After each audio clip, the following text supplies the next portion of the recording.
Ƙungiyar farar hula ta Tournons ta yi kira zuwa ga 'yan ƙasar Niger su fito a ranar 5 ga watan 12 shekarar 2021 domin gudanar da jerin gwano.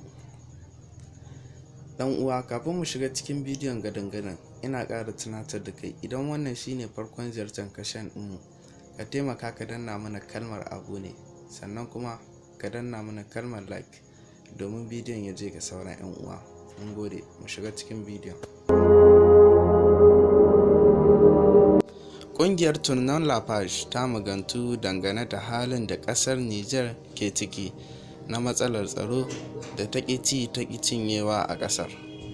Dalili kenan da yasa ƙungiyar ta yi kira ga 'yan ƙasa su fito a ranar 5 ga watan Disamba domin gudanar da jerin gwano a birnin Yamai, daga dandalin fadar albarkacin baki Place Toumo zuwa Place de la Concertation da ke bakin majalisar dokokin ƙasar.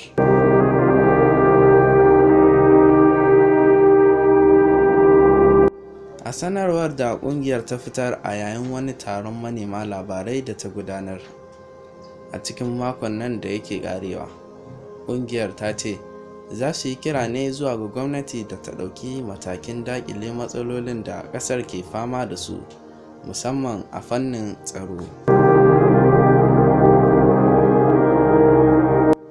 Sai dai a cikin wata sanarwa da shafin Justice du Peuple ke yadawa, a yayin gangamin, ƙungiyar za ta yi kira kan a biya wa waɗanda aka kashe a tera haƙƙinsu, kira kan a kori sojojin ƙasashen waje da suke a Niger, tabbatar da an yi adalci ga waɗanda harin ta'addanci ya shafa a ƙasar, kira kan a saki duk wanda aka yi wa kamun siyasa a ƙasar, da ma ɗan ƙungiyar farar hula Anas Jibril da aka kama a ranar 28 ga watan uku shekarar 2021, kira kan kotu ta binciki tsohon shugaban ƙasar Niger Muhammadu Isuf.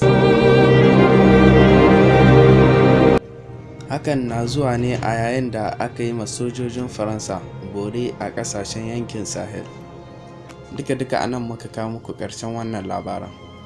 Ina ƙara tunatar da kai ɗan uwa, idan wannan shine farkon ziyartar kashen ɗinmu, ka taimaka ka danna mana kalmar abone, kuma idan bidiyon ya burge ka, ka danna kalmar like domin bidiyon ya je ga sauran 'yan uwa. Gode. Wakiliya 24, Notre nouveau partenaire.